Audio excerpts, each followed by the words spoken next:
Chapter 2. The Chosen People. For more than 1,000 years, the Jewish people had waited the Savior's coming. Upon this event they had rested their brightest hopes. In song and prophecy, in temple rite and household prayer, they had enshrined His name. And yet, at His coming, they knew Him not. The Beloved of heaven was to them as a root out of a dry ground. He had no form nor comeliness, and they saw in Him no beauty that they should desire Him. He came unto His own, and His own received Him not. Isaiah 53, verse 2, John chapter 1, verse 11. Yet God had chosen Israel. He had called them to preserve among men the knowledge of His law, and of the symbols and prophecies that pointed to the Savior. He desired them to be as wells of salvation to the world.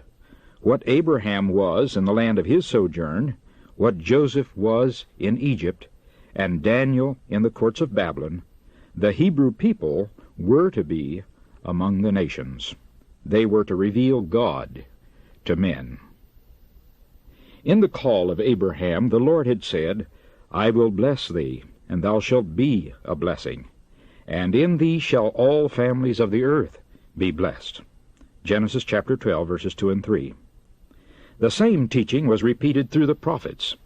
Even after Israel had been wasted by war and captivity, the promise was theirs, the remnant of Jacob shall be in the midst of many people as a dew from the Lord, as the showers upon the grass, that tarried not for man, nor waited for the sons of men. Micah chapter 5, verse 7. Concerning the temple at Jerusalem, the Lord declared through Isaiah, Mine house shall be called an house of prayer for all peoples. Isaiah chapter 56, verse 7, Revised Version. But the Israelites fixed their hopes upon worldly greatness.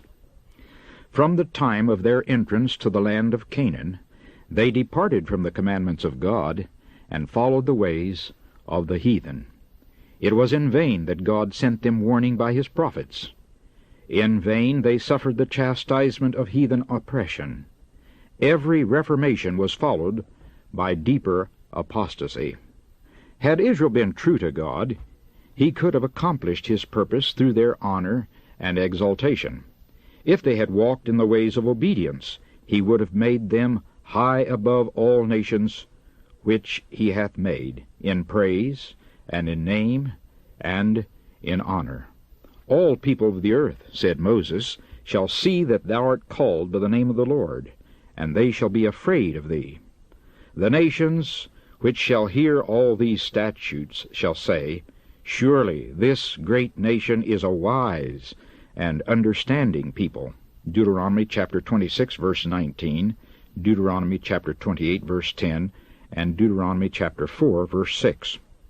But because of their unfaithfulness, God's purpose could be wrought out only through continued adversity and humiliation. They were brought into subjection to Babylon, and scattered through the lands of the heathen. In affliction, many renewed their faithfulness to His covenant.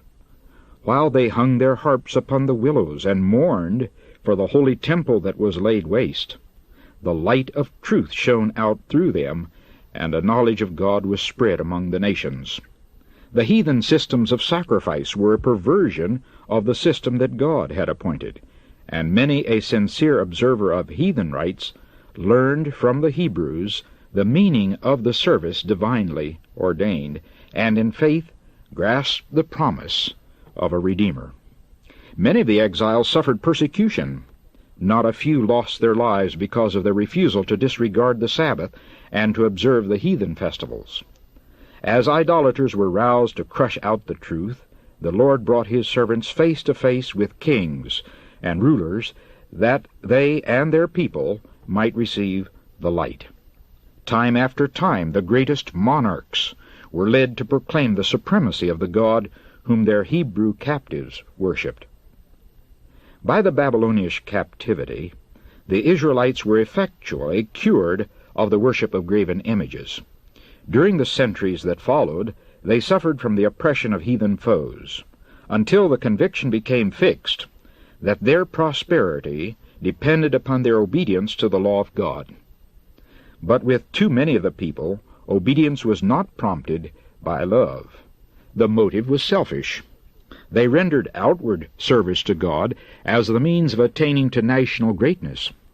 They did not become the light of the world, but shut themselves away from the world in order to escape temptation to idolatry. In the instruction given through Moses, God had placed restrictions upon their association with idolaters, but this teaching had been misinterpreted.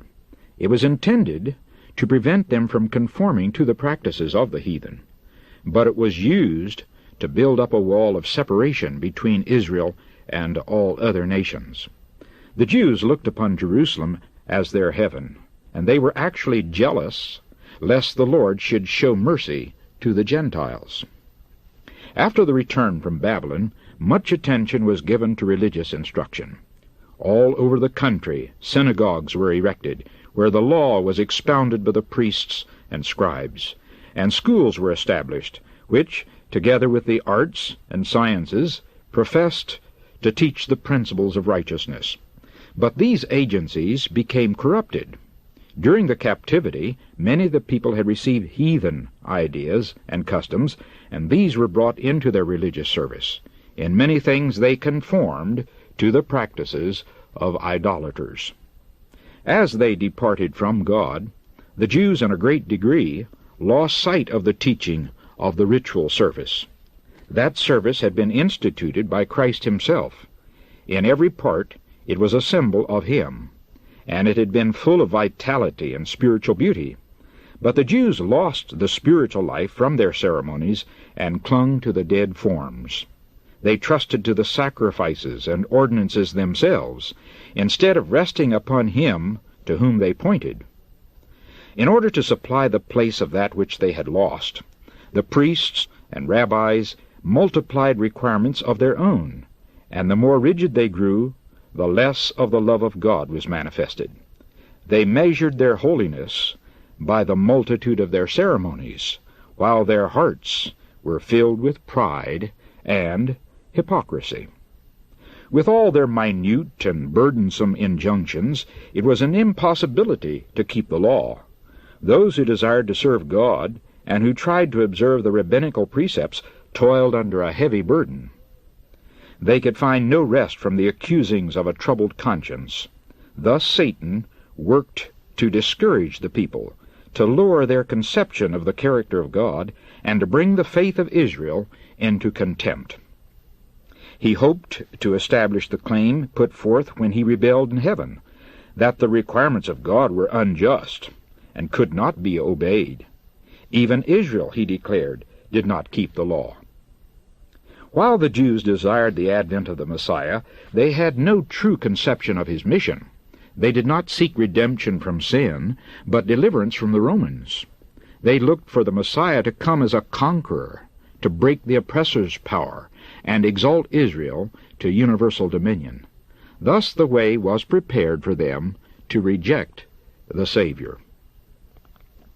At the time of the birth of Christ, the nation was chafing under the rule of her foreign masters and racked with internal strife.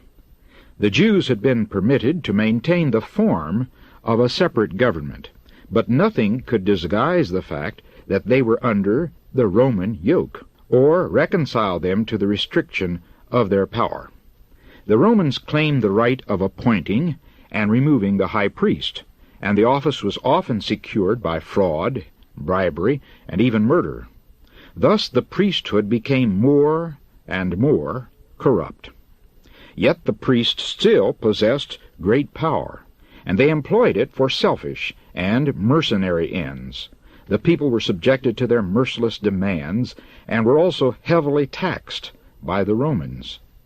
This state of affairs caused widespread discontent. Popular outbreaks were frequent.